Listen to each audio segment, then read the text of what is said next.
ఎర్ర సముద్రంలో మరోసారి ఉద్రిక్త పరిస్థితులు నెలకొన్నాయి. యెమెన్ జలాల సమీపంలో ప్రయాణిస్తున్న భారత అనుబంధ వాణిజ్య నౌకపై క్షిపణి దాడి జరిగిన ఘటన అంతర్జాతీయంగా ఆందోళన కలిగిస్తోంది. దాడికి గురైన ఎంఎస్వి ఫైజ్ నూరే ఓలియా అనే నౌక తీవ్రంగా దెబ్బతిని చివరకు నీట మునిగిపోయింది. అయితే ఈ ప్రమాదంలో నౌకలో ఉన్న 13 మంది భారతీయ సిబ్బంది సురక్షితంగా బయటపడ్డారు. సముద్రంలో చిక్కుకున్న వారిని రక్షించేందుకు యెమెన్ తీర రక్షణ దళం వెంటనే సహాయక చర్యలు చేపట్టింది.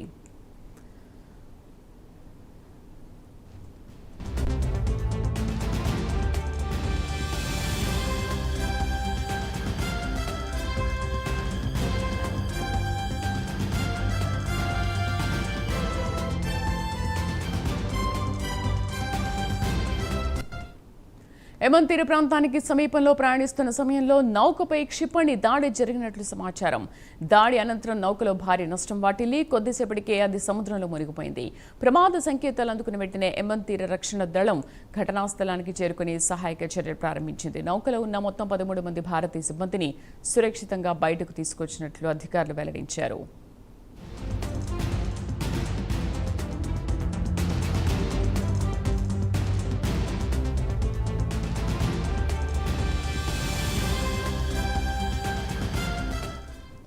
అంతేకాకుండా నౌకలో ఉన్న ఒక విదేశీ పౌరుణ్ణి కూడా యెమెన్ తీర రక్షణ సిబ్బంది రక్షించినట్లు సమాచారం. సముద్రంలో కొంతసేపు ప్రాణాపాయ స్థితిలో చిక్కుకున్న అతన్ని ప్రత్యేక బృందం గుర్తించి ఒడ్డుకు చేర్చింది. ప్రస్తుతం రక్షించబడిన వారందరూ సురక్షితంగా ఉన్నారని, అవసరమైన వైద్య పరీక్షలు నిర్వహిస్తున్నట్లు సంబంధిత అధికారులు తెలిపారు. ఎర్ర సముద్ర ప్రాంతంలో గత కొంతకాలంగా భద్రతా పరిస్థితులు ఉద్రిక్తంగా కొనసాగుతున్న నేపథ్యంలో ఈ ఘటనకు మరింత ప్రాధాన్యం ఏర్పడింది. వాణిజ్య నౌకలపై వరుస దాడులు జరుగుతుండటంతో అంతర్జాతీయ సముద్ర రవాణాపై ప్రభావం పడుతుంది. ఈ ఘటనపై భారత అధికారులు పరిస్థితిని నిశితంగా గమనిస్తున్నట్లు సమాచారం. భారతీయ సిబ్బంది సురక్షితంగా ఉండడంతో వారి కుటుంబ సభ్యులు ఊపిరి పీల్చుకున్నారు. పూర్తి సమాచారాన్ని నేషనల్ బ్యూరో చీఫ్ కళ అందిస్తారు. కళ, దాదాపు యెమెన్ తీరులో భారత జాతీయ జెండా నౌకపై దాడి అన్నటువంటిది అటు భారత విదేశాంగ మంత్రిత్వ శాఖ చాలా కీలకంగా అధికారికంగా ప్రకటించడం జరిగింది. అందులో ఉండేటటువంటి 14 మందిలో 13 మంది భారతీయులు, మరొకరు ఒక విదేశీయుడు ఉండడము, వీరందరూ కూడా క్షేమంగా అటు ఉమెన్ రక్షణ దళం కాపాడింది అంటూ కూడా అటు విదేశాంగ శాఖ అధికారికంగా ప్రకటించడంతో ఈ విషయంపై కూడా అటు ఉమెన్ కి సంబంధించినటువంటిది సౌదీ అరేబియాకి సంబంధించినటువంటి అక్కడ అత్యున్నత అధికారులతో కూడా కీలక సమావేశాన్ని కూడా నిర్వహించడం జరిగింది.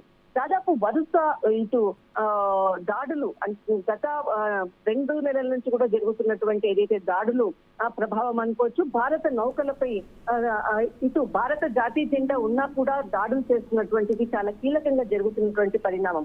దాదాపు ఇక్కడ మనకు జరిగినటువంటి ఘటన కోడెడ్ 13 నాటికల్ మైళ్ళ దూరంలో ఉండేటటువంటి దాదాపు బాబ్ అల్ మండర్ అన్నటువంటి ఏరియాలో ఈ దాడి జరిగింది. దాదాపు అందులో ఉండేటటువంటి 13 మంది భారతీయ నావికులు అనుకోవచ్చు, రక్షణపరమైనటువంటి అధికారులు అనుకోవచ్చు, వారందరూ కూడా దాడిలో వెంటనే ఆత్మాహుతి అంటే అక్కడికి పడవను ఢీకొనేటటువంటి సమయంలో కూడా ఏదైతే ఆత్మాహుతి దాడి చేశారు అంటూ కూడా అక్కడ ఉండేటటువంటి భారతీయులను ఎవరైతే కాపాడారో అంటే భారతీయులు ఎవరైతే 13 మందిలో ఒకరు ఈ విషయాన్ని కూడా అటు భారత విదేశాంగ శాఖ కూడా జరిగిన సంఘటన కూడా పూర్తి సమాచారాన్ని కూడా ఇవ్వడం జరిగింది.